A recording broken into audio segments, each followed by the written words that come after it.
Welcome back to the Figures and Flippy Shit Wrestling podcast, where we go over the weekly events that happen in WWE, NXT, and AEW. I'm Susan, and this is Chris. We never introduce ourselves. No, we don't. We're terrible. But anyway, this is a little bit of a different edition. We normally don't cover pay-per-views. We just kind of talk about them after the fact.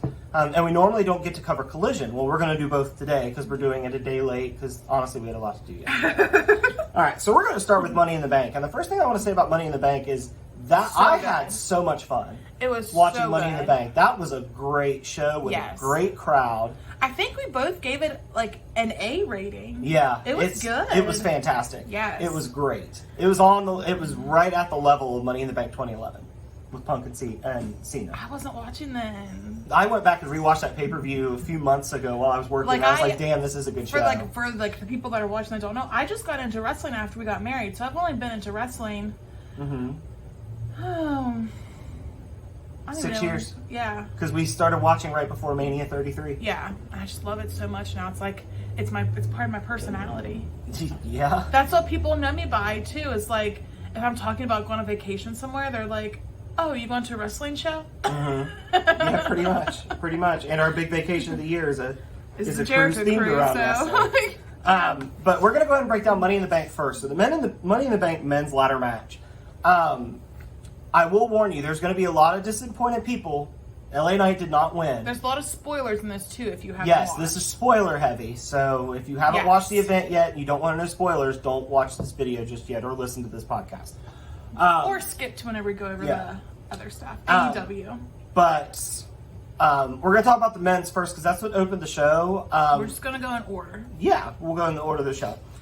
So the men's Money in the Bank, LA Knight. He got a stand, LA Knight, he was over like Rover during this. And he got one move in and he got a standing ovation. Yeah. His first move that he did, LA Knight got a standing ovation. Yes. Yeah. And there was a lot of the match where LA Knight was just kind of in and out. And every time he'd come in, I knew he was coming because the crowd would swell. Right, yes. He was getting cheered over like Butch, who's from there. Yes, but I mean, they still cheered for Butch. Yeah. They had like the Brawling Brute chant. I would say Butch was the second most over. Yeah. Definitely. I know the one person that wowed me the most during the men's Money in the Bank match was Ricochet. Yeah. Ricochet at one point did this move through the top of in between the top of a ladder, through the, what is it, rungs? It's like the upper part. Rungs? No, he didn't go through the rungs. It was set sideways. I know, but it's sideways. He went He went through the support bar. Yes. Yeah. So that was entertaining. Yeah, he dove between the top and the support bar. And it just they didn't even show a replay of it. And it just happened in the blink of an eye. Ricochet just took off. I missed it actually because I was looking down taking notes. I always miss the fun parts taking notes. But Ricochet was also part of the big spot that took out Logan Paul. They were on the ropes, and Ricochet went for a Spanish fly off the ropes through a couple tables. It was a little wonky. It was, but Logan Paul's feet were caught in the ropes. They were, yeah. But they did pretty well. And Logan Paul, if he hadn't have known to turn the way he turned, he could have been injured more than he was. Maybe he was bleeding. That was great awareness on Logan Paul's part to turn himself in a way that his head didn't go crashing into the table. I hate Logan Paul. But I'm not a hateful person, so I only have enough room in my heart to hate one wrestler at a time. And as we know, that's CM Punk. So I don't hate Logan Paul because I just for some reason I can't hate more than one wrestler at a time. So, I've said it before. I don't have much respect for Logan Paul as a person. No, but the dude can go in the ring. He can, and he showed out in the Money in the Bank match. He hit a splash on Priest on the ladder, and it was funny because he just bounced off. He did. It was funny. So Logan Paul, I think he's still a piece of shit. Don't get me wrong. And what am I? The raging wrestling bitch. Yeah. So the raging wrestling bitch in Susan wants to hate Logan Paul. But he was impressive. I still hate him. It kills me to admit that. But he was impressive. Yeah. And you can tell he tried. He does do the work. And I think, because Triple H said in the press conference that they're fully aware of what they have with LA Knight. They recognize the overness. Commentary did it. Yes, because LA Knight did not win. No, but LA Knight got the last hope spots of the match because he got in there and everybody got excited. And then here came I can't remember what the order was, but I think it was Butch came in, he got rid of Butch, crowd cheered again. I know Ricochet, or not Ricochet. Santos came in. Shinsuke came in. LA Knight disposed of him. Crowd got louder. Yes. Santos came in. LA Knight got rid of him. Crowd went molten because LA Knight was climbing the ladder by himself. Yes. There was no one around. And the crowd was starting to lose it. And I won't lie, I was starting to lose it. Yeah. I was like, oh my God, they're going to do it. Yeah. And then at the last minute, Damian Priest showed up, threw him off the ladder, and Damian Priest won. And I don't want to be mad that Damian Priest won because he's had a hell of a year. Yeah.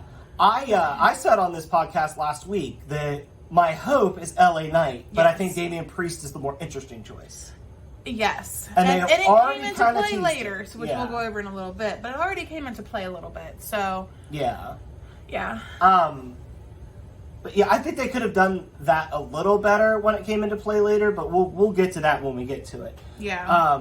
But yeah, and it looks like the rumors is Priest got over by working the celebrity match with Bad Bunny. Yeah. That's when they were like, all right, this is a guy we can count on. This is a guy we can trust. Yes. And the rumor is right now that Logan Paul is going to be working with LA Knight at SummerSlam, which look at the list of people that have worked with Logan Paul. Roman, Rollins. Well, and they had a pretty good promo off. Yeah.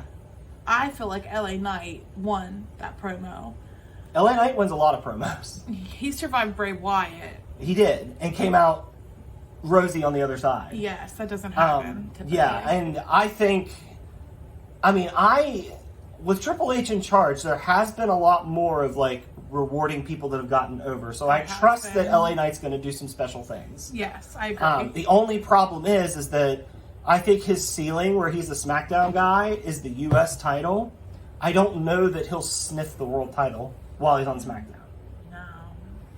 I don't know that he'll sniff it. No. But the men's match was really fun. All 7 guys brought it. Yes. It was just a really fun way to open the show. Yes. The next match after that was, honestly, this was my match that I was indifferent on. It was Ronda and Shayna against Liv and Raquel. Liv Morgan and Raquel Rodriguez. And the match was building fine. It was a fine match. It was better than I liked that. Mm-hmm. I hate whenever Ronda Rousey and Shayna Baszler are in matches and they just annihilate the women, because the women, they don't get much time to showcase. So why would you bury the women if they don't get to showcase them? Yeah. So I like that they haven't been doing that here lately. No. And what's funny is it's like WWE knew this is when I was going to tune out. So I know. Raquel went into the ring post. Liv was all by herself. Ronda was in the ring. Shayna had just tagged her in. She was stalking her. I was like, well, here's the end of the match. They've been working Liv's shoulder the whole match. She's going to tap out Liv. Yes. And then I looked down at my phone for something, and I looked back up. I just glanced back up, and I see Shayna put a forearm right in Ronda Rousey's back. And I was like, what? I did not expect that at all. And there was no explanation. Commentary was thrown for a loop. Yes. I was thrown for a loop because I was like, we haven't built this at all. Liv Morgan's face was like, what the heck? So Shayna put a forearm in Ronda's back, beat her down, put her in the Kirifuda clutch, and then Shayna Baszler just walked off. Yes. So Raquel and Liv won the titles back by Liv pinning Ronda Rousey after Ronda actually sold the Oblivion really well. She turned up on her head. Honestly, it was a pretty good match for Ronda. It was. And I'm sure if you've watched other videos, I'm not that fond of Ronda. Yeah. I really am a raging wrestling bitch. But when somebody sends you there, yeah. But this was the match. This was the match I had no expectations for. Yeah. And that Shayna turn threw me for a loop. It did. There's been no build to it, so I'm interested to see how Shayna explains it. Right? Because they're best friends. But it is interesting. It makes me want to know what Shayna has to say. And True. Good job, WWE. You got me invested in something Ronda and Shayna are doing. Right? See, I'm more interested in Shayna than Ronda. Mm-hmm. You used to hate Shayna in NXT. I did used to. I know. I have this thing where I hate when just the MMA people come over and they just wreck shop. And it's like, you're just making it seem like your wrestlers aren't as good as MMA people. Mm-hmm. And I don't like that. Yeah. So the match that came after that was Riddle versus Gunther for the Intercontinental title. This match was pretty good. I was expecting a little bit more because it's Gunther. And Matt Riddle was good. I mean, Gunther was pretty intense at some points with Matt Riddle. He was like slapping don't get me wrong. It was a good match, but it wasn't. I guess I can't compare it to Sheamus because that was a special match, but I mean, it was fine. It was totally fine. Like I'll even say it was good. I just expected a little bit more. But then WWE threw something else again. So Gunther beats Riddle, and he beat him in the funniest, most brutal way I've ever seen. So Riddle has this hurt ankle he's had wrapped up the whole time that Gunther attacked on Raw. And Gunther had his ankle, and Gunther just started chopping his ankle. Oh my God. Whenever he did that, I was just like, ow. It was funny. It made Gunther look like such a savage, and I loved it. I know, because who would think to just slap your foot when it's hurt unless you want to, like, really, really hurt somebody? Yeah, and the fact that, like, when he hit it, you could see the ankle move. Yes. Like it was great. It was a great way to cap it off. Gunther is just so brutal. Yeah. So Gunther's in the ring celebrating, and I'm sitting there, I'm like, I wonder if we're going to run this Riddle thing back. Because they built it for a little while. They've been building it for about a month. And then Drew McIntyre's music hit. Yes, so and I was like, I know there are so many rumors that he was going to AEW and he's back. They couldn't meet his money demands. He's back. And, he's back, and he had a confrontation with Gunther, and he left Gunther in the ring. Yes. I'm here for Drew and Gunther. That'll be fun. If that's the SummerSlam feud, I'm here. I like Drew McIntyre. He's not my favorite. Sometimes I feel like he doesn't have a lot of personality, and sometimes I wish his sword wasn't so flimsy. I get a kick out of it whenever he holds his sword up and I can see it. Like, it's like, oh man, it's not. And I want to make a penis joke, but I can't think of the penis joke I want to make about it. But it's just not very hard. That's all I can think of, and that's not a very good penis joke at all. No, it is very like wobbly and flimsy. Yeah, but if that's the SummerSlam feud we're going through, I'm here for Gunther and Drew. And I kind of feel like WWE might pull the trigger on Drew beating him. Probably. Because commentary was putting over the fact that Gunther hasn't lost a singles match since he got to the main roster. Especially if he was wanting to leave, giving him a title would be a way to get him back in there. Yeah. And I've said it before on this podcast, and I'll say it again. The only reason Gunther should lose that Intercontinental title is when they're ready for him to go chase a world title.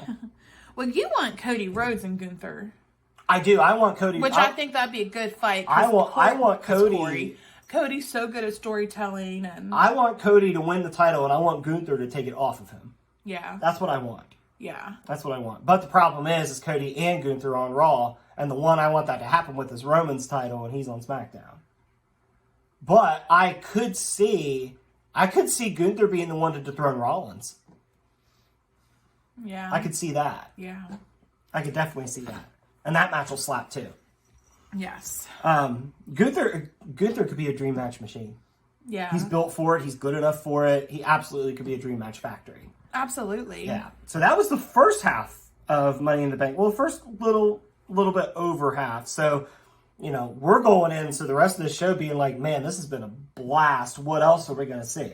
Yes. So after Gunther and Riddle, we got Cody versus Dom. With Rhea Ripley. Yes.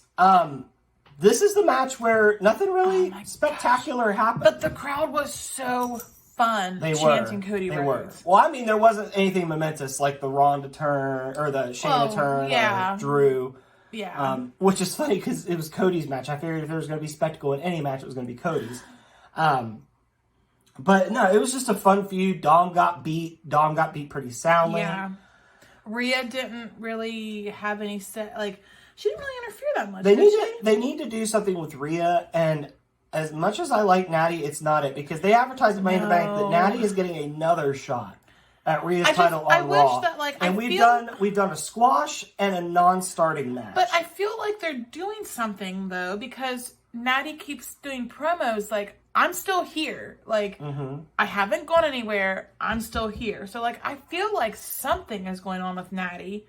Do they not know what to do with this story, or are they slowly building to? With Triple H, it could be like they're slowly building to it. My thing is I feel like, and I hate to say this, I feel like since Rhea became champ, the women's title scene has ground to a halt on Raw.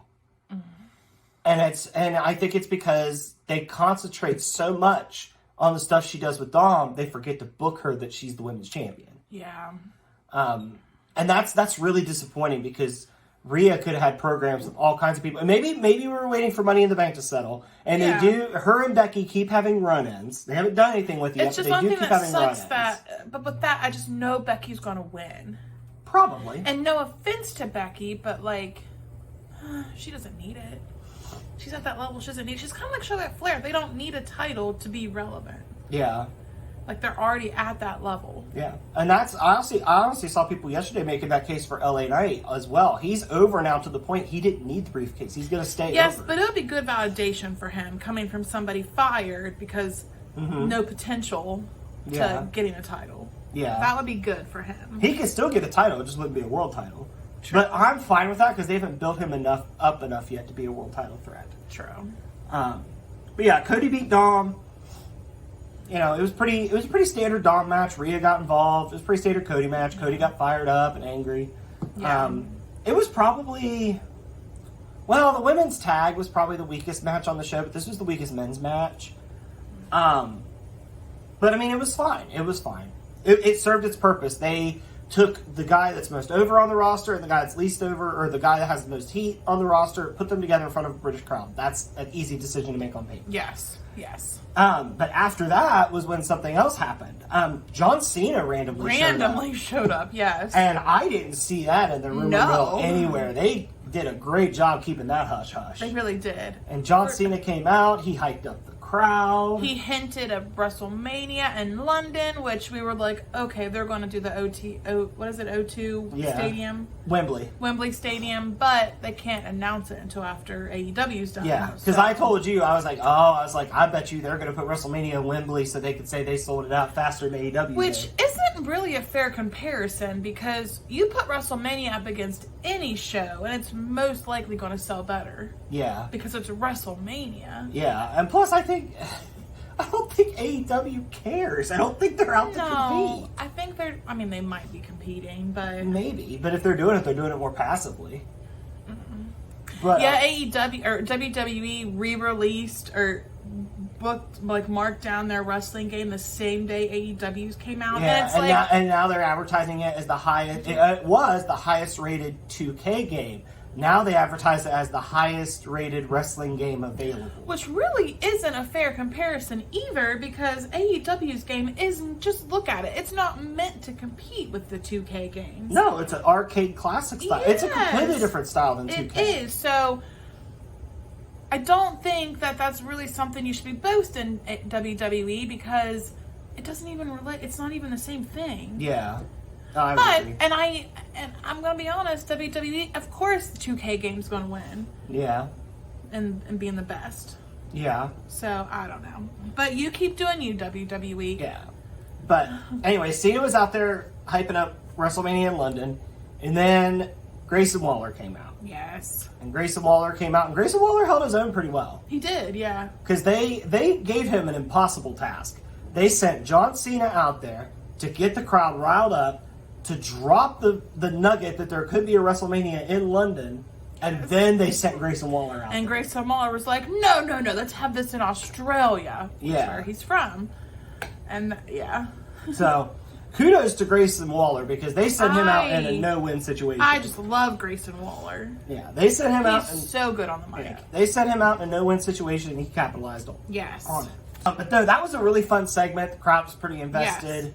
And they're obviously high on Grayson Waller. Look who he's got to work with so far. He's worked with Charlotte. He's worked with Logan Paul. He's worked with Cena now. He's working with Edge on Friday. They obviously have big plans for Grayson Waller. Yeah. Which is really cool to see. Yes. Because I was worried because he was just doing his talk show, and then I forgot. I was like, oh yeah, he's injured. That's why he's only doing the talk show.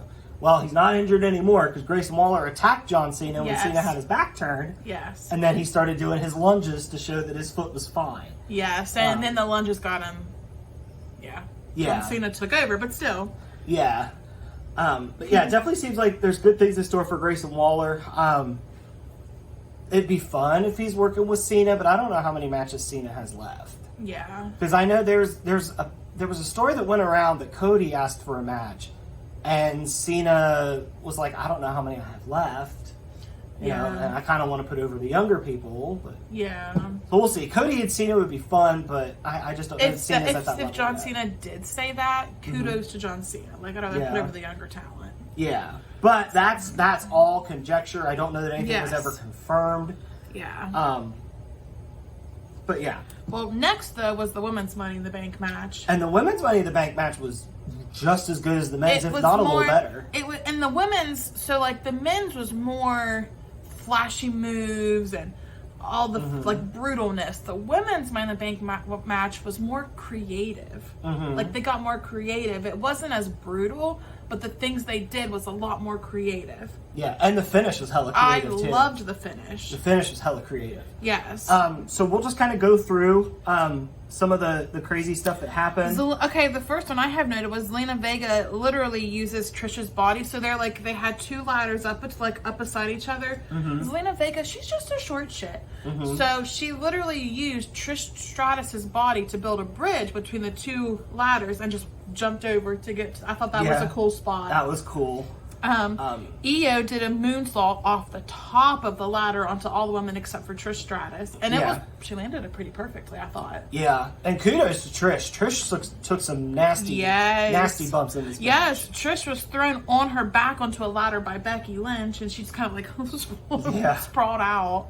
Yeah. Zelina Vega did a code red off the top of a ladder onto another ladder, on Zoe Stark. Yeah, which that was a good move. Yeah, which took Zoe Stark out of the match. I was so impressed by that match, and the crowd was too. They got holy shit chants. And Zelina Vega brought it. I think that was the most impressive move of the whole actual wrestling move. Yeah. And it was cool because it kind of splintered off in the beginning. Like, Trish and Zoe and Becky kind of went off one way. And Io, Bailey, and Zelina kind of went off the other way. Because at one point, because that kind of plays into the ending, Zoe Stark and Trish Stratus put handcuffs on Becky Lynch, but they couldn't fasten the other one. So Becky just had one arm and a set of handcuffs. Yeah, and that was used a couple times. Like, there was a point that it was Becky and Bailey on the ladder together, and Becky literally took the open handcuff and fish hooked Bailey's mouth, and poor Bailey's just like, yes. Well, Bailey, though, so it starts to break down at the end between Damage Control. So Bailey, it was Io Sky and Becky Lynch on the ladder, and Bailey just pushes the ladder over. Yeah, with Io up there getting ready to grab the briefcase, and Bailey just shoves it over. So then it was Becky Lynch and Bailey going up the ladder to win, and Io saw Becky Lynch have that handcuff on her, so she just handcuffed Bailey and Becky together so they couldn't go up the ladder. They were stuck there. Yeah, and then Io climbed over Bailey. They even showed her stepping on her head, and Bailey's like, and Io won the briefcase. And Io winning was I think that was the result everyone wanted. It was just such a good ending that, it was 10 minutes after, and I was like, what a creative finish. Yeah, it was. That was very creative. I love how Zoe and Trish, this is what Money in the Bank should be about. Zoe and Trish trying to screw over Becky inadvertently screwed over Bailey. Yes. Honestly, my favorite Money in the Bank match was the women's, and not because it was more, it wasn't the show-offy moves. Zelina Vega had that really cool spot, but it was more for the cleverness. Yeah. Because they were just so clever with everything they did. And I feel like the women did well because the women, they don't get to typically show off like that. So, in the Flash was Ricochet does. Yeah. So they kind of did what they're good at. They chose the storytelling side to make the match good, which I thought was excellent because I love storytelling in matches. Yeah. So it was good. It was very good. It was. That was a really fun match. The men's, I think the men's and women's matches are just as good as the other.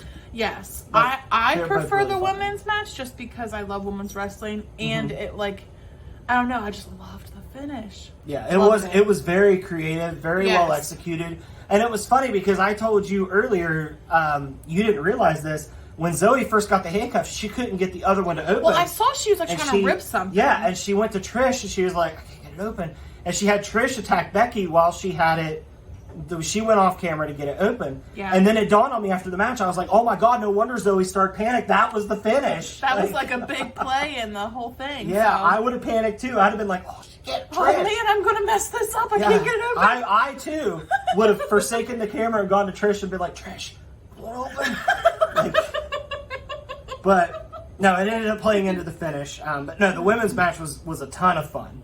Yes, it was. Yeah. So we've got 2 more matches to touch on. Yes. All right. So after the women's Money in the Bank match, we had our World Heavyweight title match, which was Rollins and Finn Balor. This match was okay. I don't think it was super special. It's not the best match that Rollins and Balor have done. No, I think this was more to tell a story, though. Yeah, this was definitely to tell a story, because Priest came out about halfway through the match carrying his briefcase, and I was just sitting there thinking, I was like, oh no, we're going to cash one in right away again. Which, honestly, if you wanted to sow the seeds of dissent in the Judgment Day, Priest cashing in before Balor had a chance or after Balor had won would do it. But the way this was told, I feel like the Bloodline storyline being received so well and being such a long-term story has kind of made WWE start telling more long-term stories, because they're definitely slow teasing this Judgment Day breakup. They are, because Priest starts to come up and Finn Balor stops and looks at him like, what are you doing? But that was a distraction. Yeah, it was the exact same way. It was the exact same thing, roles reversed, of what happened when Priest was fighting Rollins for the title and Finn showed up and Priest was like, what are you doing? And then he lost. So it's symmetrical. This is good. This is good. Continuity in wrestling is good. It rewards the viewer. Yes. So Finn and Priest are definitely going to be on the outs a little bit. I feel like Rhea is going to be trying to hold everything together while trying to keep Dom under control so he doesn't pick fights with people like Cody Rhodes. Even though, Rhea, you enabled him. Like, you probably should have been like, let's not pick a fight with Cody Rhodes. So yeah, they're definitely teasing the descent in the Judgment Day, which is so kind of sad because I really like them together. I love the Judgment Day. Yeah, I like them together, but I think it's interesting that Priest having the briefcase moving forward can definitely sow some jealousy between him and Finn. Yes. And keeps Rollins on his toes, keeps the Judgment Day around the title picture. Yes. I did see where somebody said, though, that they kind of wish Finn would have won, because if you're building up the Judgment Day to be the faction on Raw, having the world champion and the Money in the Bank holder would have been a great way to show that. Well, I mean, that would have been the case if Priest hadn't have distracted Finn Balor, because he was winning. But you can't take the title off Rollins yet. No. You ping-ponged the U.S. title while it was on Raw, and it kind of devalued it a little bit. You don't want to do that with your new world title. Yeah. Rollins should hang on to that thing at least until Survivor Series. Man. Maybe. I mean, he could lose it at SummerSlam. If he loses it at SummerSlam, that gave him 3 months. I just want him to still have it at payback time. Since we're going to be there and I want to see Seth Rollins. Yeah. I want to do that cheer so bad with him. His battle cries, they call it, or battle hymn. And honestly, I think you're in a position now where if Rollins doesn't have the world title, he's kind of in a situation that Cody is, where it kind of feels like where Cody didn't win the world title, he's just kind of spinning his wheels right now. Yeah. Until he gets back around to that picture. Like I said, I had fun with the Dom stuff. It was a lot of fun. But it definitely feels like Cody's kind of in neutral. Yeah. The Lesnar stuff, where I think we're going to get him and Lesnar again at SummerSlam. I think Dom was just kind of a way to get Cody on that show while Brock took time off that he wanted to. Yeah. I definitely think we're revisiting Cody and Brock at SummerSlam for Brock to lose, and then Cody will be done with that feud, and then I don't know where he goes from there. But it's Cody. They'll think of something. Maybe he'll feud with Rollins. I don't know. Main event time. Yeah, but anyway, Rollins retained. The main event was the Bloodline Civil War. So it was Usos versus Roman and Solo. With Heyman. Yeah, with Heyman at ringside. Now, I will preface this by saying this match is fantastic, but it's a little bit of a trek to get through the first 15 minutes. It's a very slow build. I definitely got on my phone. Yeah. But then once shit hit the fan. I feel like it was good. Yeah, but as far as what was going on in that 15 minutes, a lot of it was just the crowd antagonizing Roman. Yes, and that was fun to watch. And Roman sold it beautifully. Like at one point, yes, he was sitting on the apron with Heyman, and he's like, "Why'd we even come here? This place is stupid. I don't want to be here. These people are stupid." Yeah, it's like throwing a teenager tantrum. Yes. And Heyman's just like, "Yes, my tribal chief." And he's like, "This place sucks." Like, because they were calling Roman a wanker. They called him a wanker. There was "F you Roman" chants. There was "If you hate Roman, stand up." And then on Roman, sit down. Which I love. I love the UK crowd. Yeah, I saw somebody in the comments, and I love this. Somebody in the comments was like, "Man, Roman getting that Zach Gibson heat." Oh, yes. Because I guess there were some people in the upper areas that when they were saying stand up, there were people taking their shoes off because Gibson's was if you hate Gibson, take your shoes off. Which I remember whenever we watched that on NXT UK, and I would always be like, "What if your feet smell bad?" That was my thought. Like, what if that'd be a smelly ass place if somebody's feet smelled bad. Before we move on in this match, let's talk about the crowd for a second because the crowd was having a blast all night. Yes. Like they sang to Bailey, the "Hey Bailey." They were singing to LA Knight. They were singing to Cody. They were like, "Cody, Cody Rhodes." Like Yes. they just look like they're having the time of their lives. So, I'm going to agree with what Cena said. Those people absolutely deserve it. I know, yes. Especially because WWE's the reason their wrestling is shit in the UK. Yeah, They kind of killed the indie scene over there. Yes, so they deserve it. They did, and Will Ospreay's tried to single-handedly keep it alive. But And by God, he's doing a great him job. And Pac, I feel like are trying to hold up the Yeah. UK indies. But no, that crowd was... That was a crowd I wish I could have been in because they were having so much fun. Yes. So yes, absolutely give London a WrestleMania. Yes. 100%. Anyway, back to the match. So like I said, it was a very, very slow build. It was very well done. And the Usos really survived a lot. At one point, what I thought was going to end the match was Roman hit a spear on Jay the same time that Solo hit a Samoan spike on Jay. Yeah. And this was coming after Jay hit the Uso splash and got the visual pin on Roman, and the ref had got knocked out. And Jesus Christ, I think the ref has got knocked out in the last 5 Roman Reigns matches. Like, it's becoming kind of old. WWE, you got to do something different. I mean, they kind of did with this one. Well, they did. We'll get there. But I'm just saying... Are you going to get there? I feel like you're taking a long time to get there. The ref bumps in the Roman match are... We got to find something else, because this is like the 5th straight match. But anyway, Jay survived that spike spear combo, and Roman just sat there, and Roman just had his head in his hands, and he was just so upset that this did not work, and he just had this look on his face. And then I love the little subtle teasing we're doing with Solo. Solo looked at him, and it was like Solo was seeing weakness. Like, is the only way I could describe it. Roman did the same thing whenever Solo wasn't performing that well. If the Usos are getting off their hand, he would give a look of like, why is this happening? So I think Roman and Solo are going to branch off here in a minute. Because there were times where Roman would demand that Solo tag him in, and Solo would just kind of look at him for a couple seconds. He would do it, but it wasn't like Solo wanted to follow blindly. Yeah, you could tell they were telling a story that Solo was conflicted, and Solo sold it so well. Every Bloodline person in this, the acting is fantastic, especially for wrestling standards. Literally, on the pre-show, Paul Heyman cut a promo in tears talking about how Roman was going to obliterate the Usos. He was so worried about what Roman would do to the Usos. This would not be PG. Yeah. There was no blood. It was PG. If there was a WWE match that called for blood, this one was it. Yeah. But anyway, after Jay survived that spot, Jimmy, at one point, was outside on the announce table, and Solo was going to jump through it, and Roman gave him the order to do it. Well, Solo took too long, celebrating and screaming, and he jumped through the table, and Jimmy had moved, and that took Solo out of the match. We didn't see Solo the rest of the match. Did you even notice that I tried to do his scream? Yeah. You just kept trucking. I love the effort. So that took Lenny. That took Solo out of the match. So then Roman's in the ring by himself with the Usos, and the Usos are just firing off on Roman. Incoming Lenny. And eventually, Jay pins Roman. Yes. And the match ends. I was so shocked that Roman was the one that was pinned. And I'll tell you, somebody else that really stood out in this match was Michael Cole.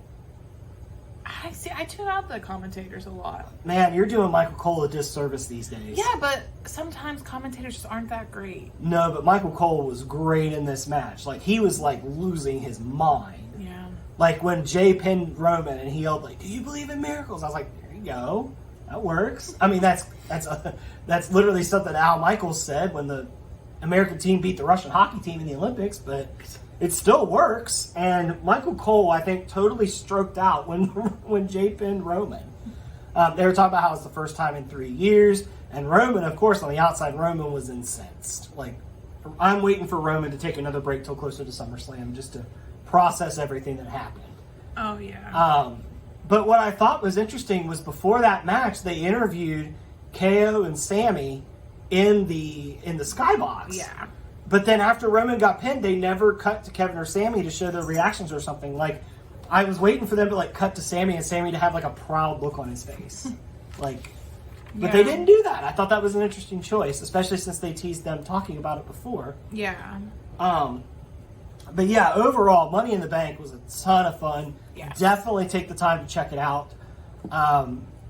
Like I said, I think the Bloodline match and the Money in the Bank matches were the highlights. Yeah. But the Bloodline match, be prepared to have a little bit of a slow first 10 or 15 minutes. But when it gets going, it gets cooking. Yes, And agreed. it cooks great. Agreed. Well, are you ready to dive into... Yeah, so now we can talk about... Let's talk about NXT. NXT. Yes. All right, so NXT this week, it was the second part of their Gold Rush event that they had. Yes. And it was pretty fun as well. So we're just going to, since it was a special event, we're going to go ahead and break it down match by match like we did Money in the Bank, because it is technically like a special event. Or do you want to go by story? Well, we can just talk about it. Let's just start talking about it. Okay. Well, let's talk about the world title first. Baron Corbin and Carmelo Hayes.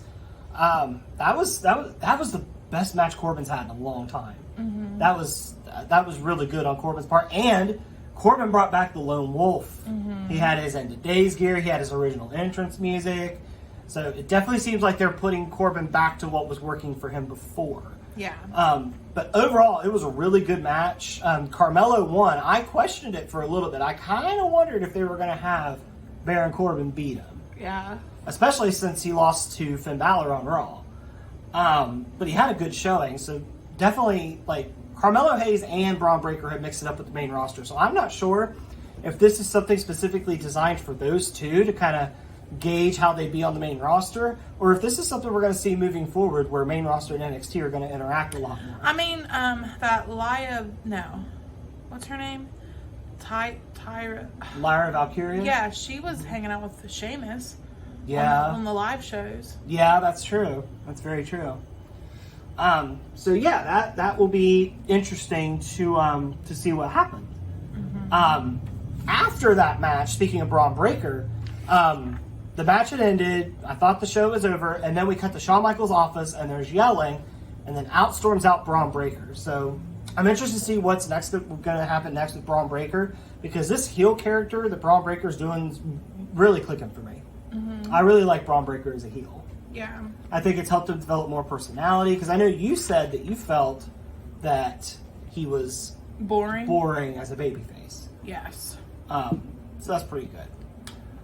The women's match. So we opened with Thea Hale and Tiffany Stratton, and Thea Hale put a really good fight. Thea Hale even got the visual tap. She did. While the ref was distracted, which I think it was Drew Gulak that distracted. Yes.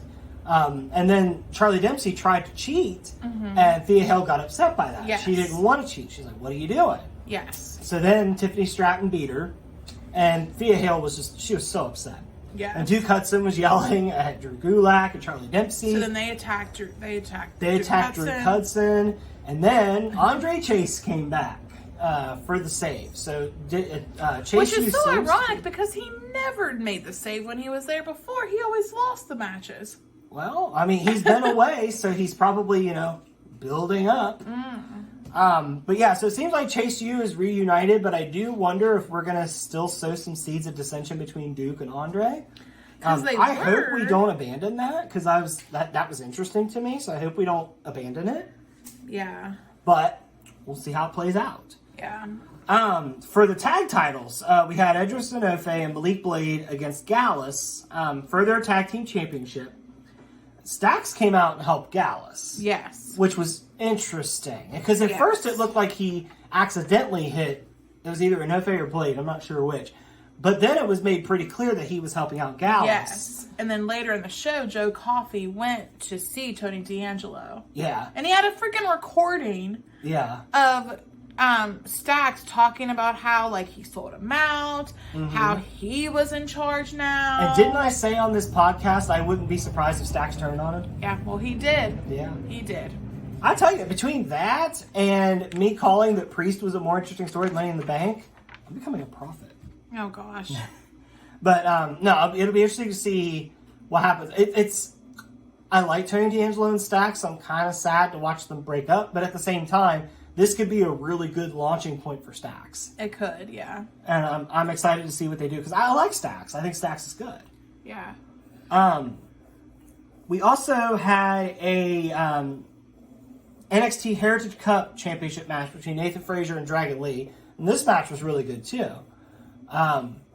Definitely high tension. It was back and forth. Nathan Frazier ended up retaining. Yes. And I just love how, like, they wanted to ask Noam Dar about it, and Noam Dar just is so distraught. He's so distraught he can't even talk about it. And the interviewer kept pushing, and Lash Legend was like, you know, he doesn't want to talk about it, leave him alone. And he just looks like such a sad puppy. He walking does. around NXT. Poor Noam Dar. Poor Noam Dar again, because I put him in a match the other day in 2K, and they only gave Noam Dar an overall of 69. Poor Noam Dar. He's much better than a 69 rating. Yeah, I really like Noam Dar. I really like him. So the Schism is continuing to have some kind of dissension there. Yes. They were kind of having a family meeting, I think is what they called it, that Ava was running. Where pretty much Jagger Reed and Rick Fowler were airing out their grievances with Joe Gacy. Joe Gacy pretty much told them they were underappreciated. It's kind of feels very similar to the Usos and Roman, like, but not at the same level. Which is funny because she's actually, Ava's part of the bloodline. Yeah, inadvertently, yeah. But then the Creeds came out, and the Creeds are just loving the fact that Schism's breaking apart. Yes. And then they dropped the bombshell that they're going to have I think it was Joe. Joe Gacy. Joe Gacy did it. Has said they're going to have the Creeds versus the Dyad, and the loser will leave NXT. Now, this is very curious to me because, number one, a lot of people have said the Creeds are ready for the main roster with their ability. I know with you, character work's not quite there. No, but I get that. I get that they're talented enough for the main roster. Julius Creed's a freak. They just bore Julius me. Creed. I think I said this last week on the podcast. Julius Creed could be WWE's Claudio since Claudio decided to leave. Yeah. Julius could be their Claudio. And I'm not somebody that can't admit that they're good, even though I don't like them. Yeah. I can see they're good. It's just not my cup of tea. Yeah. But then you have that on one side, and on the other side, there's rumors that came out that Fowler and Reed asked for their release and were denied, and they're going to work till the end of their contract in October and then leave. So, which way is it going to go? I'm intrigued to see what happens. I'm not really intrigued for the match. I'm intrigued to see what happens after the match. Yes. If that makes any sense. Let's see. What else happened on We had World Gigi and Kiana James fight. Yeah. Gigi beat Kiana James, and then Kiana just pours paint all over her. Yeah, Kiana James literally made Gigi Dolan look like the NXT 2.0 logo. She really did. Yeah. So Yes. I don't know what's going on with the paint. I don't know why people are having women use paint so much lately, because the Outcast used to spray paint in AEW. But I don't know, something about women in paint right now. Something in the air, I guess. I guess you gotta give the women something to do. Yeah, give them some paint. Give them some paint. That's really it. We covers did have everything. Rhea showing up on NXT Yeah. together with Carmelo Hayes and Trick Williams because they helped Seth Rollins against Finn Balor. And it was funny because Rhea just kind of kept floating around, which is funny because one of the complaints is that since Rhea won the title, she hasn't really interacted with the women's roster on Raw. She went down and interacted with the NXT women's roster. Yeah, she made fun of JC Jane. Yeah. So. But overall, it was a good episode, I thought. Yeah, it was. I think the first night was a little stronger, but there was definitely some good stuff here. NXT, NXT's just It's killing it right is the now. experimental little guy just down there. And NXT is just so good right now, I think. It is. And There's some things I don't like. Some things are a little too soap opera for me. If I wanted to watch, I just watch a freaking soap opera. Mm-hmm. But it's still pretty good.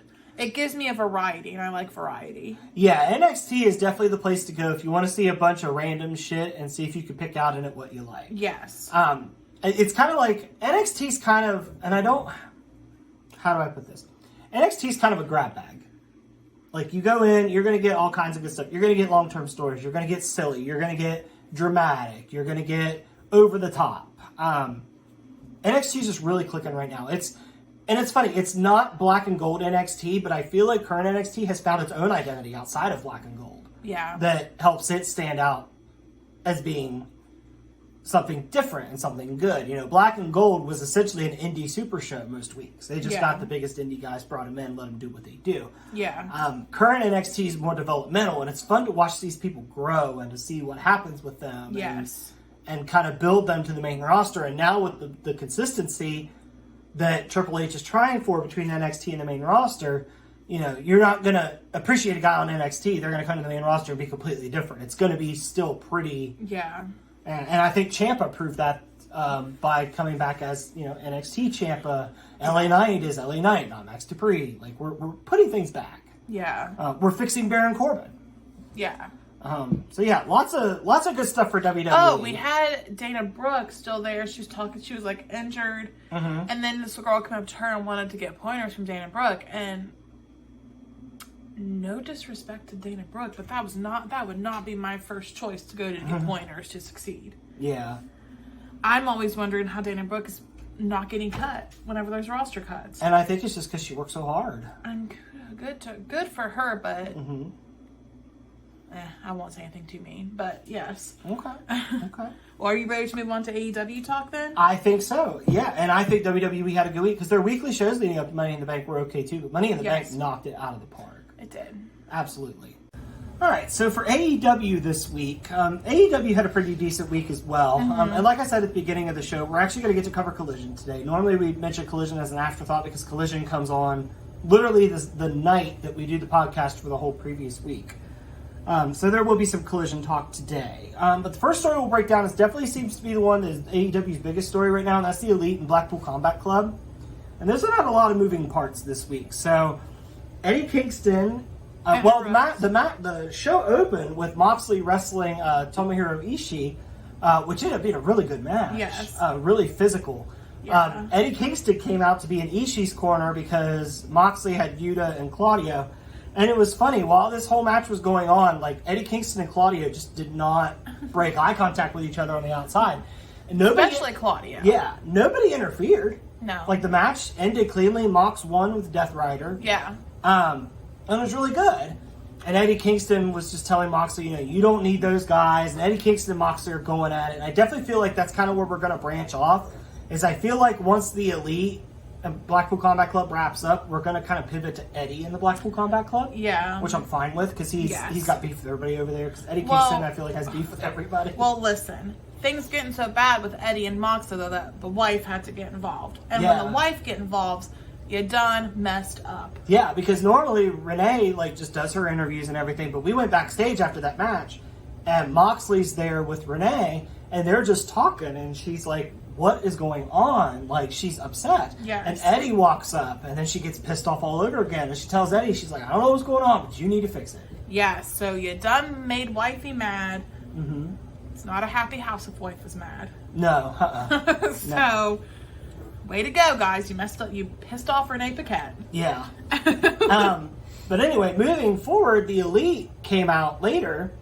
And they had a match. Well, Moxley had mentioned doing Blood and Guts, or was that last week that they mentioned? That was this week. Okay, so they are going to do the Blood and Guts match. Mm-hmm. It's in July. I want to say July 19th or something like that. Did you get it? Okay. Yeah, but because it was after the Dark Order and the Elite with Hangman Page. Yeah. And that was a good match. And Dark Order, they deserve so much better. Yeah. Because every time that they get to show, like they get to like show how good they are, the crowd always gets behind them. There's always a "This is awesome" chant after a move that they've done. Especially after that combo that they do, where it's like the forearm, the kick, the German suplex. They need to beat somebody with that. They do. At some point, because the crowd gets hot for that sequence. It's such a good sequence. They never win. Yeah. So they deserve better. Yeah, and they got to hit it on Hangman. Yes, and I'm thinking that the Dark Order might be turning heel a little bit because BCC does come out. Yeah. And they attack, I'm pretty sure that they attacked the Elite and Hangman Adam Page, and Dark Order is just like, you chose your friends, and they walked away. Yeah, and I was like, good for you, Dark Order. Yeah, and the match was really fun too because Hangman was conflicted the whole time. He was and then Evil Uno just kept pushing the issue. Like Evil Uno slapped him, he like forearmed him, and Evil Uno was just like, fight me, come on. Yes. So I mean, it was I enjoyed that match. And then of course Eddie Kingston comes out too, though. Yeah. So he comes out, he tries to help, but he fails, and like after that it's like chaos in the ring, and that's when Moxley's like, blood and guts. Yeah. Blood and guts. Yeah. and you don't know if Moxley's advertising an event or just saying what he really wants at that moment. I was confused because I was like, oh man, he's going they like, of course Moxley's gonna want blood and guts, and I was like, oh wait, no, that's the pay-per-view. Yeah. And on a side note, on Rampage, Claudio had a match with Commander that was really, really fun. Yes. You should definitely check it out. Claudio was so impressive. Commander was impressive. It was just an impressive match. Claudio is a great person to work off of for the stuff that Commander likes to do. Yes, because Claudio is just so strong, and he can make I told you this during the show, and I mean this in the nicest, most complimentary way. Claudio is a freak. And I mean that in the most nice, complimenting way. Yes. So for our world title picture, we have MJF and Cole. They were drawn in the Blind Eliminator Tag Tournament, which the theme here seems to be enemies. Either enemies or teams that were already together, and it doesn't feel random. True. Because on one hand we have Cole and MJF that are teamed together, and on the other hand, Keith Lee and Swerve were drawn together, and they're going to tag again. And then they're facing Orange Cassidy and Darby Allin. Well, they've already been teaming, so how random is that? So the whole blind tag team eliminator thing's not really hitting for me. No. I think it could produce some good matches. Blind, yeah. I'm thinking. Is that the right word to use? I'm thinking more. I'm thinking more random pairings, like when I think a blind tag team match, and it's like, whoa, how did those two end up together? I imagine a tag team of like Jon Moxley and Orange Cassidy. That's what I think. Yeah. Well, all I know is that MJF is just creepily nice to Adam Cole right now. Yeah, they want to hang out, or he wants to hang out. And Adam Cole, it was kind of funny because Adam Cole was talking to Roddy Strong before because he left the show early to go hang out with MJF, because MJF, he's just too important to stay for the whole show. But they were talking about MJF, about how Adam Cole doesn't trust him, and they were like, is he going to go back and watch the show? And they're like, nah, he doesn't care enough to watch the show. And it's like, what? But yeah. But no, and what was interesting was this whole week took place in Hamilton. And my big thing with you is I was like, oh my God, he complained so much about I was like, it's Hamilton. Ethan Page should get to do something special. Yes. And he showed up on Rampage, and I was like, man, I hope that's not it. Because he was kind of babyface because he came out to kind of help Matt Hardy a little bit. And I was like, man, I hope that's not it. And it wasn't. Because on Collision, MJF came out and he beat... a jobber. Was it No, Miro beating Anthony Henry. Yeah. Yeah, it was a job. MJF had him beat in seconds. And MJF was like, anybody from Hamilton that wants to come out and fight me, I'll give him a world title shot right now. Well, this one dude comes out, and he's a bigger guy, so MJF, of course, calls him Tubby and all that. And then Ethan Page comes up walking from behind him, tells that guy to go to the back. Ethan Page goes out in the ring, cuts a really good babyface promo on MJF. I know he was talking about how, he was from here. He talked about how his dad was just, a normal guy that worked there. That's how he made his money. It was a very good promo. And he was just basically Ethan Page being like, I'm proud of this place. I'm from here. Don't mess with me. And if you follow Ethan Page on social media or you follow his videos, he is a very proud I think they're Hamiltonians. I don't know. I think that's what they're called. He's a very proud person from Hamilton. Yes. We'll go with that. Yes. So he challenged MJF, and him and MJF had a world title match, and Ethan Page got some pretty decent offense in. Yeah. It was a pretty good match. Ethan Page's knee got hurt in the beginning, so that was a selling point from there. Yeah. But it ended up being a pretty good match. I was glad to see Ethan Page get that shine, especially in his hometown. Yeah. So I see now why he wasn't on Dynamite, because he was going to get a world title match later. I kept telling you, I was like, maybe he's going to be on Collision. And you're like, no, it wasn't announced. And I'm like, well, that doesn't matter. No, because in my head, I was like, how are they going to fit in Ethan Page on Collision when they have to build the whole thing around CM Punk for 2 hours? Like, that was my thought. But... yeah, that's true. Can't forget that asshole. Yeah. But, so that was a cool moment for Ethan Page. I'm glad he got the challenge for that. I know after his match with Danielson and during his feud with Ricky Starks, a lot of people were pushing for him to get a world title match. So I'm kind of hoping that it definitely feels like a one-off because it was the whole hometown thing. Yeah. But I'd like to see Ethan Page circle back around. I'd like to see Ethan Page get some gold. Yeah, or just get more screen time away from the Hardys. Yeah, like I'm sure he loves working with the Hardys, but I'm Yeah. ready for him to do something. I don't mean anything by this. I'm ready for him to do something significant in AEW. Yeah. I mean, granted, if you're a wrestler, though, and you grew up watching the Hardys, working with them would be fun as hell. It'd be a big deal for you. Yeah. So, as we're outsiders, so we might not see how... Ethan Page might love what he's doing right now. I'm sure he does. So, yeah. Well, then we had Chris Statlander. She fought Lady Frost. Yeah, for the TBS title. That was on Collision. The women's title wasn't really featured this week. It wasn't, which I like Lady Frost because I've watched a couple of her matches and I think it was on Shimmer. I think I watched her wrestle before, so I like Lady Frost. Yeah, and her and Stat put on a pretty good match. Stat's pretty good. She is. I'm glad she's back. Yeah. But yeah, Stat won. They're still telling the story of the Open Challenge. I don't know that she's 100% done with Taya Valkyrie.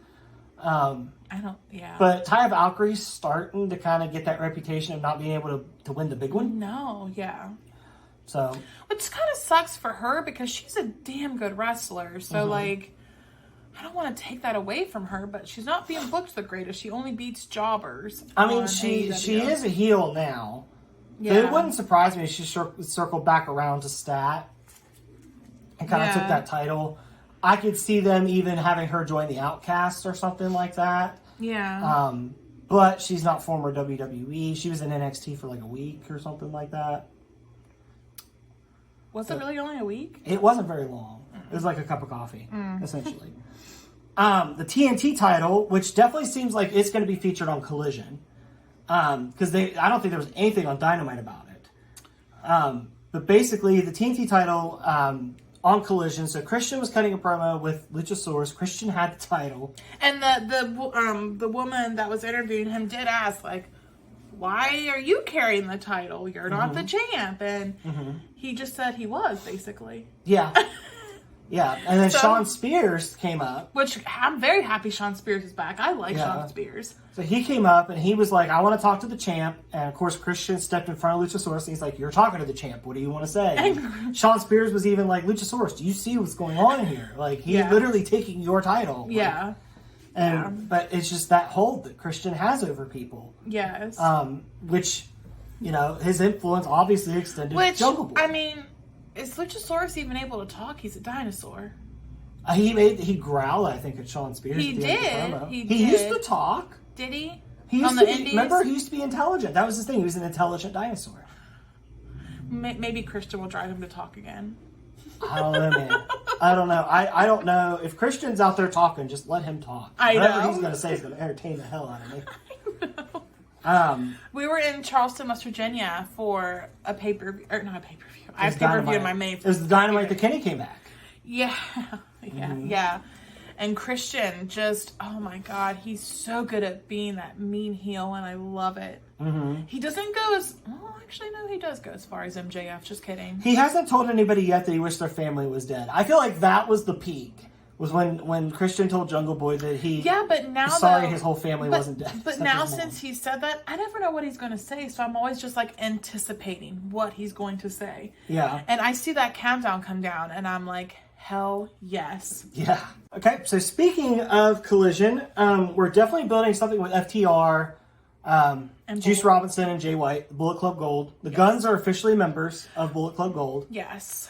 And I say it every week, and I'll say it again. I really enjoy the Guns. I do think too. I think they're so obnoxious. It's wonderful. Yes. During the time, They're such good shit heels. yeah. Like that annoying heel. Yeah, and on Collision, Tony Schiavone was interviewing Jay White and Juice, and Tony said something that Jay White didn't like, and Jay White was like, "You don't get to talk anymore." I know. So Tony would start to talk. Austin Gunn would just put his finger on Tony Schiavone's lips. And If you don't say anything nice, you don't get to talk. Yeah. Now he did say something. Something went down in this segment that I am really hoping is not the case, and I feel like it's gonna be the case.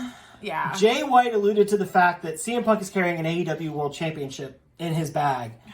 CM Punk should absolutely not be in the title picture. Especially because, well, not even the fact that he's an asshat. The fact that, like, Thunder Rosa was out for an injury. She didn't have any legal issues going on, but she had to get rid of her title. And CM Punk was out for injury and had legal issues going on. Speaking of Thunder, So, like, why should he get the title? Speaking of Thunder Rosa, she's been advertised for Collision and hasn't showed up yet. I think she's doing the commentary. I saw her post about that. Yeah, I know she's been doing that, but I'm just wondering when she's going to start wrestling. Yeah. Well, Yeah. Tony Khan has never known how to book her. For some reason, Thunder Rosa is a mystery to him. Yeah. Even when she was champ, she was a freaking mystery to him. Yeah. You know where I think Thunder Rosa would crush it is NXT.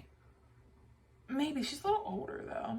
She is, but I think it'd be easy for people to get behind her in NXT. Maybe, like, Impact or something, though. You think so?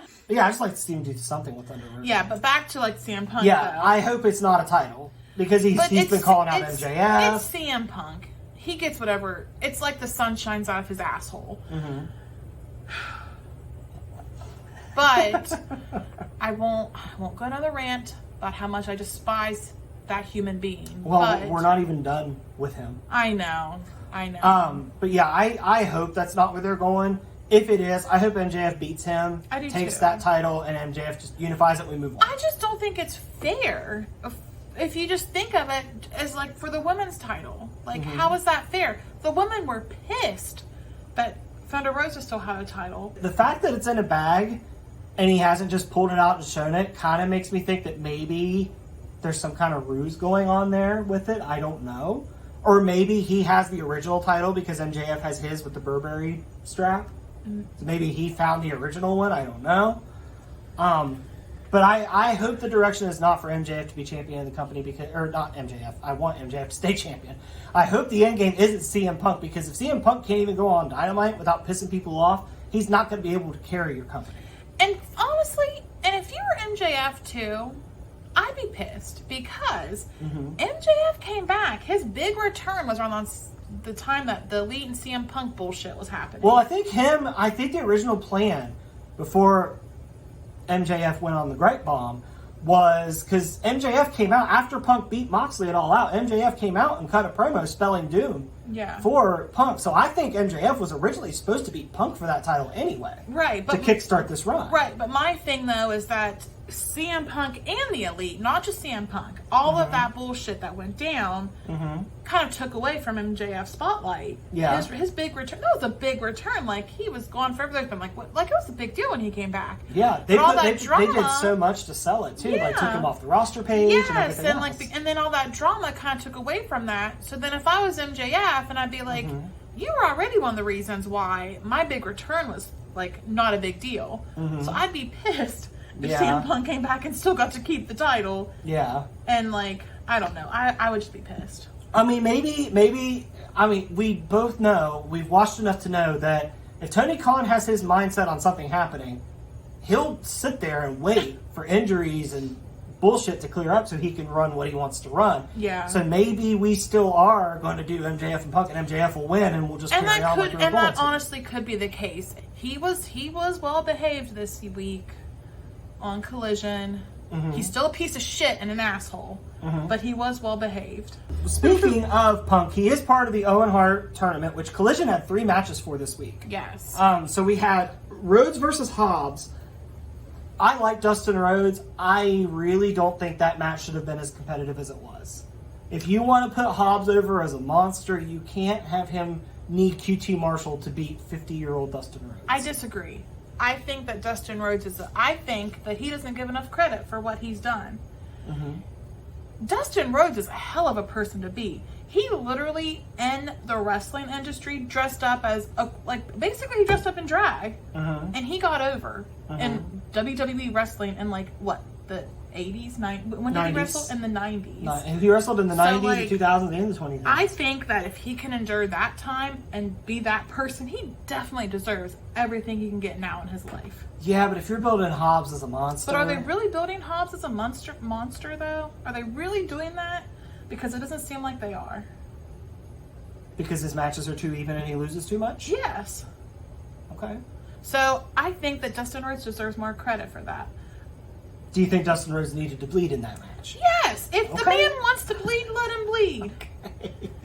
He doesn't get to wrestle that much. If he wants to tell a story by bleeding, by all means, let him bleed. I don't give a shit. It's not impacting me any. Okay. At least it's not Moxley level blood. I can't handle the blood, his blood sometimes. It's too literally much. blood and guts. It's too much sometimes. The second match that we had was Juice Robinson and Ricky Starks with Bullet Club Gold banned from ringside. That was what it was. It was Tony Schiavone telling Jay White the Bullet Club Gold was banned from ringside. Oh, That's why yes. Tony Schiavone was banned from talking. Yes. And I forgot to mention during that segment, Jay White mentioned that he wanted what's in CM Oh, yeah. Punk's I bag. went off on a tangent against CM Punk. That's I why can't help it. That's why we brought up the bag, because Jay White brought it up. Yes. Which Starks and Juice, they did have a good match. I'm just so ready for them. Yes. I'm done with them with each other. I'm not done with them. I'm done with them being in a feud. Yes. And I feel like Bullet Club and CM Punk's little posse are going to be feuding, which is fine, but it's kind of like Jericho Appreciation Society stuff. It's like you don't know when to just break them apart. Yeah. I've seen some people say the Elite Blackpool Combat Club stuff's going on a little too long. I agree. I'm ready for them. But then at the same time, I guess, but at the same time, now they brought Eddie Kingston into it, and now I'm intrigued to see where what Eddie's going to bring to the story. It definitely seems like Eddie was brought in because Eddie's the next course. Yes. That happened with Eddie before, where Eddie was feuding with Jericho, and it broke off into Jericho and Blackpool Combat Club. Yeah. So it definitely seems like Eddie is either the jumping off point or the lead in. Yeah. Essentially, which I think I just said the same thing. But yeah. Whatever. And then the other one was the main event was Roderick Strong against Samoa Joe. And this was a good match. It was. I like Roddy and I love Joe. Yes. CM Punk was on commentary, and CM Punk did a good job putting over both guys. He did. They definitely were setting up what are you going to do when you have to face Joe? Commentary was literally selling the fact that Roddy didn't have a snowball's chance in hell. And at one point, CM Punk even said, "I think we're sleeping on Roddy here." Yeah. Because commentary was very skewed toward Joe. So I appreciate the fact that CM Punk made sure that Roddy wasn't lost in the shuffle. Because Roddy's good. Roddy's great. You're never going to hear me say I appreciate anything he does, but I was nice of him. Yeah. But Joe did end up winning the match. So they're all excited because we're going to get CM But it was Punk pretty versus, intense how it went down, though. Roddy literally had to be taking all the stretcher. Yeah. Yeah, that's true. And Adam Cole was out there, and CM Punk was just kind of looking, seeing what was going on. I was kind of wondering, too,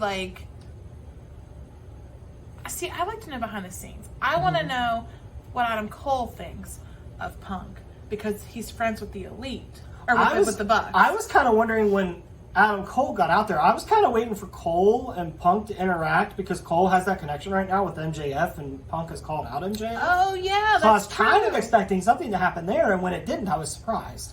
So yeah, that takes care of the Owen Hart Cup. So it's shaping up to be pretty fun. So our next round matches for the men, we have, in the semifinals, we have Punk versus Joe, which they said on commentary will be Punk versus Joe 4, because they had a trilogy in Ring of Honor that was really good. Which I know how this is going to end. Punk is going to win the whole Owen Hart Cup. It's just, it's at this point, it's just known. See, here's my question though. Here's what I'm wondering. So the other side of the bracket is Starks and Hobbs. Starks and Hobbs have feuded before. We've done this. Yeah. Here's my question. What's going to happen when Punk beats Joe and Punk's in the finals? Starks beats Hobbs. If Starks beats Hobbs, is Punk going to go heel to beat Starks?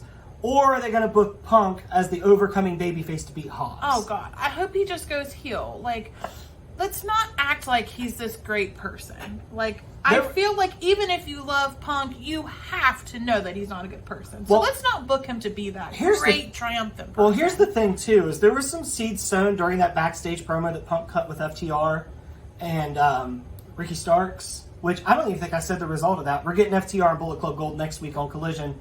If Bullet Club Gold wins, they get a tag team title shot. Mm-hmm. But anyway, apparently while Ricky Starks was cutting his promo, Punk was kind of like eyeballing him, like kind of studying him.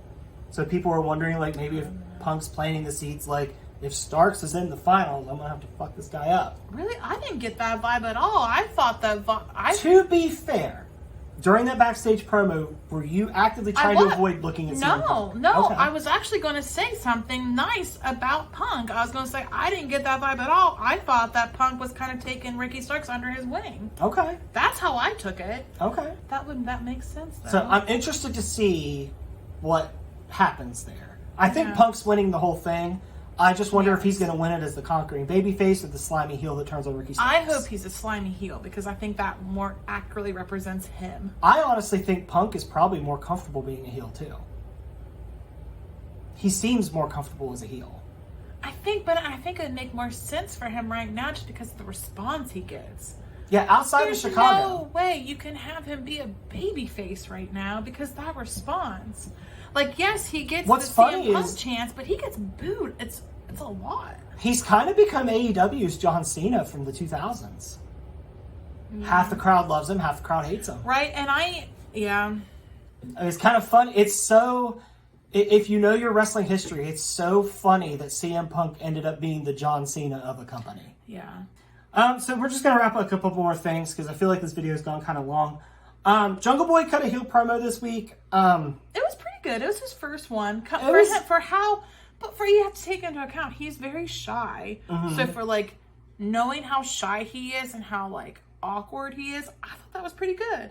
And he had that good callback where he wore his dad's leather jacket. Yeah. I mean, I think Jungle Boy definitely has room to improve on the mic, but yes, I think it also stems from the fact that he has outright said that he doesn't like that part of wrestling. Yeah. He doesn't like it. He'd rather just do it in the ring, which is fine. So maybe being heel will help him get more comfortable. I feel like because But I know I saw a lot of comments that were like, "Oh, Jungle Boy's terrible." And it's like, he's been a heel for one show. I thought it was pretty good, taking into account his social anxiety and all that. Like, I thought he did a heck of a good job. Yeah. I say to you all that cannot do it, how about you go do it and tell me how simple it is? Yeah. We'll learn from you. Tell me how easy it is. Yeah. Sting and Jericho had a tag match blow off on Dynamite. It was Jericho and Sammy against Sting and Darby. I was very nervous for this match because of Forbidden Door match. I mean, I slept through their match, but I heard it wasn't good. But this one, I was impressed with that one. I thought it was a pretty good match. Yeah, Sting put Sammy through some tables. And, he almost didn't make it. I actually couldn't watch it because I have this fear I'm going to see somebody die while wrestling. Yeah. And I really didn't want to see, 50-year-old Sting die. 64. 64-year-old Sting. I really didn't want to see him die on my screen. So I actually closed my eyes during the move, but I know it was fine. See, Sting gives me hope because I get up and it's like, oh man, I'm 37 years old. I'm just barreling to the end of my life. And then I see 64-year-old Sting jump off of things through tables and I'm like, you know, if I take care of myself, that could be me in my 60s. Like, not jumping through tables, but having the confidence to do so. Yeah. So Sting is inspiration for me, who fears death and fears aging. So thank you, Sting, once again bailing me out. Johnny TV made his debut on Rampage. He's with he's with QT Marshall. Who was that girl that's with him? Harley Cameron. I am becoming quite the fan of Harley. I've seen a few people say that they could care less if QTV takes off, but they'd like to see Harley Cameron do something. I like her a lot. She is very funny to me. She always makes me laugh. Yeah. And then a couple other things that we have from Collision real quick. Miro's back. Miro killed Anthony Henry. Can't wait to see what Miro's going to do, who he's going to feud with. I'm excited. Yes. I love Miro. Ever since Rusev Day. Yeah. Miro's great TV, and it's a crime that it's taken him this long to get back on TV. Yes. And then Andrade is feuding with House of Black because he needs his mask back. But it's like one of him and like many of them. Yeah, he doesn't have friends. No, they broke him off from so is he gonna make Rouge and friends? Preston Vance, and it would make sense if they came back together because then they could feud against House of Black. Yeah, but it's weird because that's a heel faction, but Andrade is kind of being booked like the babyface because he's getting the beat down. It's weird. Because Andrade was just like so angry. He called them cockroaches. He called them all kinds of stuff. He just wants his mask back. Yeah. House of Black, like, took over the TV screen behind him, and they're basically like, you'll get it back when we want to. Yeah, Malachi Black's like, in due time. Yeah. So yeah, that covers everything I think we wanted to talk about. Yeah. So like I said, AEW had a pretty okay week. did. WWE had a really good week. It was a good week in wrestling, I think. Show of the week, hands down, Money in the Bank. Hands down. That's not really a show. If we had to pick a show of the week, yeah, I'd probably pick NXT. Mm-hmm. I pick NXT a lot, I feel like. Yeah. I would probably pick NXT as the show of the week. Collision was pretty good, too. Yeah. Collision was good. Yeah. The first couple episodes, the first episode of Collision was really good. The second episode felt like kind of a longer Rampage. Because they kind of rehashed the main event and just added Ricky Starks and, the Guns. I mean, you've got to give them time to form, to make, like, stories, and they've got to build that. Yeah, I know. I think Collision will be fine. Yeah. It's just, I mean, I appreciate they're not just putting on matches. To me, they're taking the time to build stories, it seems like. Yeah, they're treating it like WWE treats Raw and SmackDown as two entities, yeah. Yeah. Some of the stories carry over, some don't. Yeah. Which is fine. And I think Collision will be fine. Yeah, we'll see where it is in a year. We'll see where it is when Punk decides to hang it up and Punk's not their selling point anymore. We'll see how Collision is at that point. Or he's going to get hurt again soon, I'm sure. I'm sure. I mean, he's wrestling Joe next week. I'm sure he's going to get hurt again. I'm sure somebody's going to hurt his feelings again. I'm sure he's going to get mad at somebody again. I don't trust him at all. It's on AEW if it happens again. It's their fault. You knew what he was when you brought him back in. Yeah. Yeah, I'd agree with that. Yes. So, until next week we'll be back on the regularly scheduled day. So there won't be any Collision coverage because we covered Collision today. But it's out there. We'll try to find some way to do Collision, even if we have to just like put up shorts on YouTube or something. We'll figure something out with Collision. But that's going to do it for this week. Go check out Money in the Bank. It's a lot of fun. And we'll see you guys next week. The Raging Wrestling Bitch will see you later. Did you like that video? Like, subscribe, and comment to the Figures and Flippy Shit Wrestling Podcast. Oh, yeah!